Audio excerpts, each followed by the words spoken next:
15 years of paperwork won't save you from progress, sweetheart. That's the first thing she said, voice sharp as barbed wire, slicing right through the clean Colorado air while I kept working my fence. Didn't even look up right away, just kept hammering the post, rhythm steady, like I'd done 1,000 times before, both on this land and a million miles away in another life I don't talk about much. Funny how you never forget the way a thing's supposed to hold together if you build it right the first time. I finally looked up, wiped my hands on my jeans, and there she was, planted in the middle of my meadow like she owned the place. Maybe mid-50s, hair the kind of blonde you only get from a bottle or a high-end salon, and a blue suit so crisp and out of place it looked like a joke against wildflowers and snow-tipped peaks. Clipboard tucked under her arm like a badge or a shield, sunglasses hiding most of her face, but not the curl of her lips. And behind her, 3 black SUVs squatting on my gravel drive, engines idling. I didn't miss the 2 suits trailing along my fence line, carrying surveying equipment, marking, measuring, all business like this land was already theirs. Beyond them, up on the ridge my grandfather used to ride at dawn, new construction bones jutted up, steel frames catching the light. Didn't matter that I was standing right there. Didn't matter this dirt ran deeper than their fancy shoes would ever go. She spotted the watch on my wrist as I set down my hammer. Military issue, old and scratched, but it still caught the sun. For a second her eyes lingered. Then she smiled wider and closed the distance, heels sinking into ground my family's guarded for 4 generations. "You must be Coulter Braddock," she said, voice as sugary as antifreeze, stretching out her hand not for a handshake, but to hand me a white envelope. "Eviction notice," she said, sugar still in her tone, but you could taste the venom underneath. "You have 72 hours to vacate. The county approved our expansion. Unfortunately for you, this little patch of nostalgia's in the way." She tried to hold my gaze like she was waiting for me to break. I didn't. Just took the envelope, kept my eyes on her men tramping across my land. "Those your people?" I asked, voice flat. "Summit Crest Estate surveyors," she answered like it explained everything. "Updating the property lines to reflect new zoning." "Funny," I said. "They're standing on private property without permission." She gave me a tight, practiced smile. "Mr. Braddock, boundaries have shifted since you last checked. Progress redraws maps." That's when she whipped out a stack of papers from her clipboard. "Violation notices," she said. 47 pages. Landscaping, unauthorized structures, improper fencing, noise complaints, $12,000 in fines, all told. I barely glanced at the stack. "Never been part of your HOA." She was ready for that. "County expanded our jurisdiction last year. Your property now falls within Summit Crest boundaries. Whether you signed up or not, you're subject to our standards. And Mr. Braddock, you've been in violation since day one." Her sunglasses slid down, and for the first time I saw her eyes, cold blue, no warmth at all. "Sterling Ashworth, President, Summit Crest Estates Homeowners Association. Welcome to the neighborhood. Neighbor." The name Ashworth hit harder than I wanted to let on. The same name that had appeared on forged deeds, fraudulent claims. The same corporation I'd torn down in court 15 years back. Supposed to be gone. Supposed to be dead. But here she stood. Same name, same smile. 72 hours, she repeated, sliding her sunglasses back into her pocket. "Bulldozers start Monday." And just like that, she was gone, heels punching holes in the earth as she left, black SUVs coughing dust in her wake. I watched her drive away, feeling that old piece of paper heavy in my back pocket, a federal court judgment, faded from folding and waiting, but still ironclad. Said in no uncertain terms that this land was mine and nobody else's. Signed by a judge, not some county hack.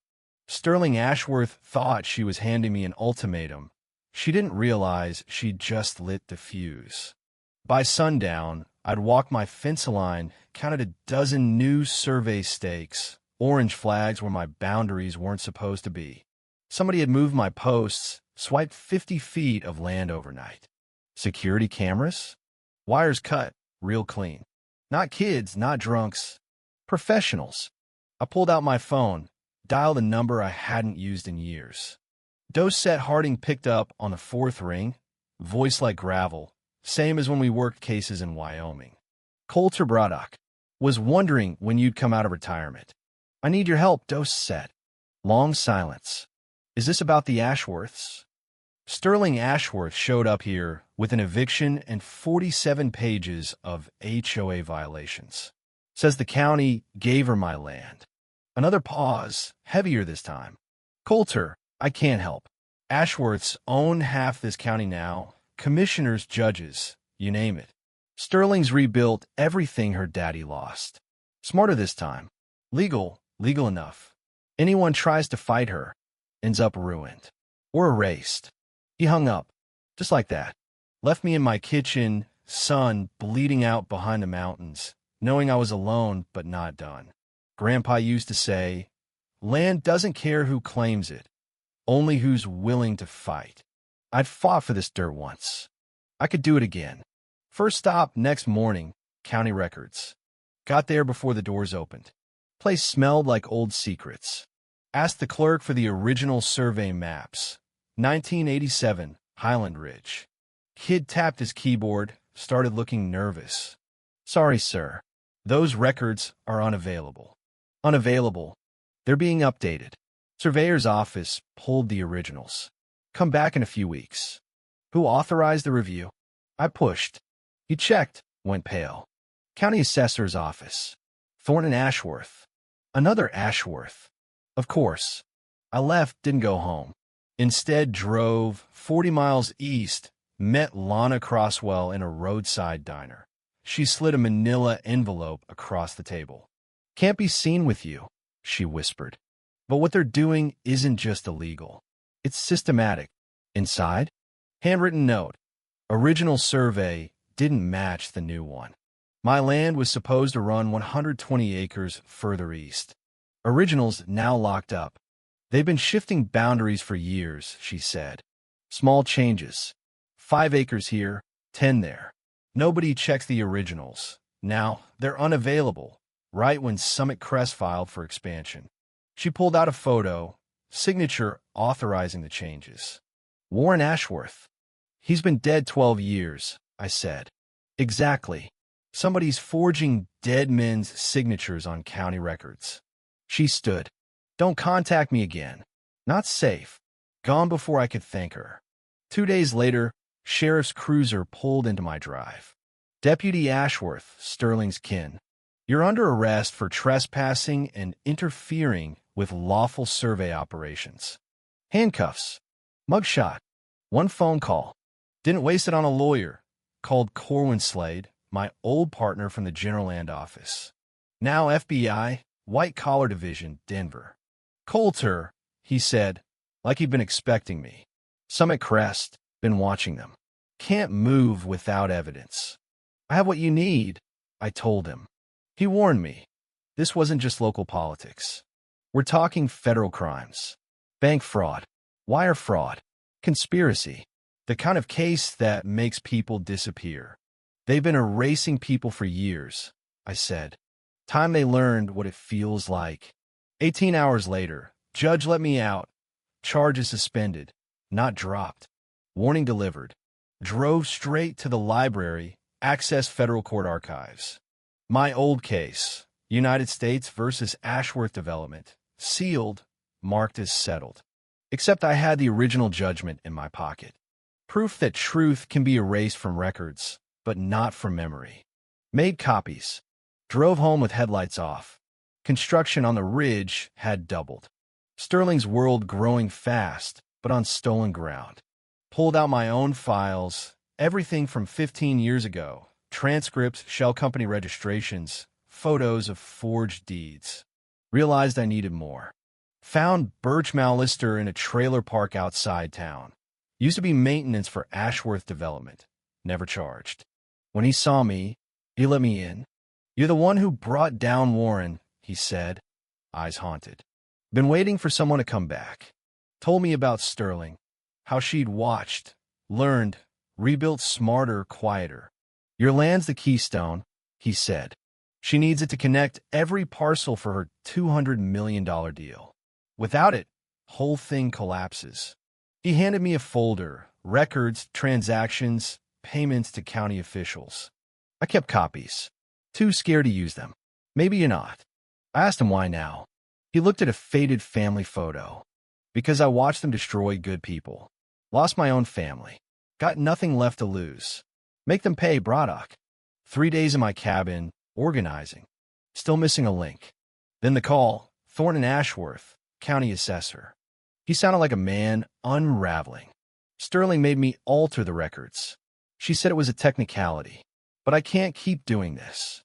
We met outside county lines. He handed me a flash drive. Every altered record, every forged signature. Why help me? I asked. Because some things are more important than family, he whispered, then drove away. I knew evidence wasn't enough. Sterling had too many friends in too many places. I called Corwin, told him everything. We're looking at federal RICO charges, he said. But we need her on record, something live, undeniable. There's a community meeting Friday. She's planning the annexation vote. Get her talking. We'll be listening. The night of the meeting, the place was packed.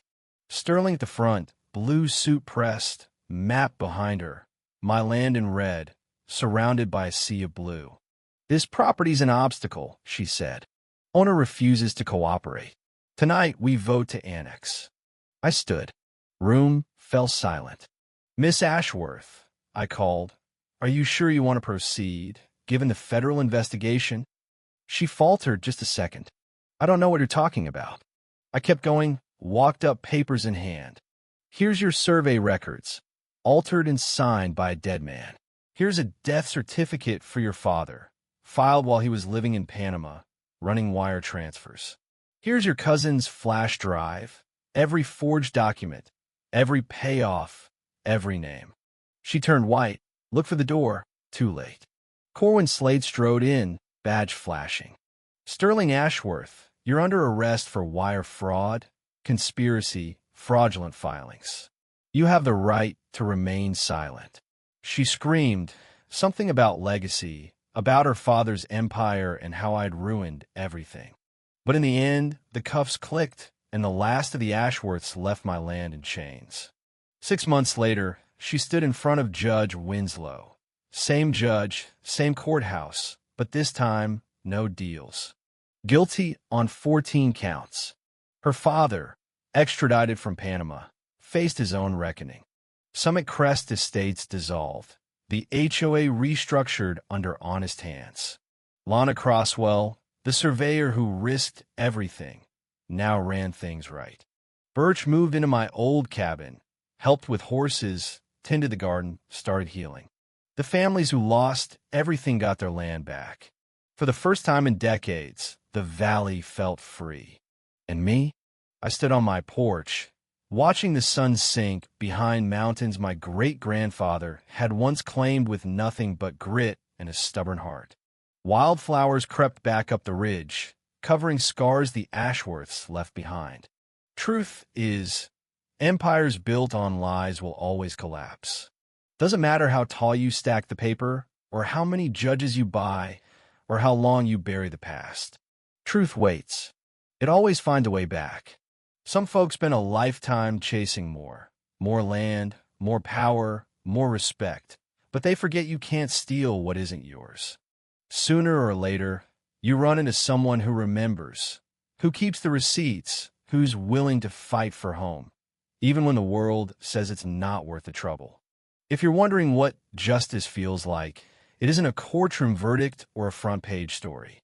It's that quiet, ordinary evening after the storm, when you realize everything they tried to steal is still yours. And maybe, just maybe, you're finally home. Now, let me ask you, where do you draw the line between justice and revenge? What would you have done if you were me? Walked away or fought to the end? Drop your thoughts below. Tell me your story. Because out here, justice isn't just a word, It's something you build one stubborn day at a time.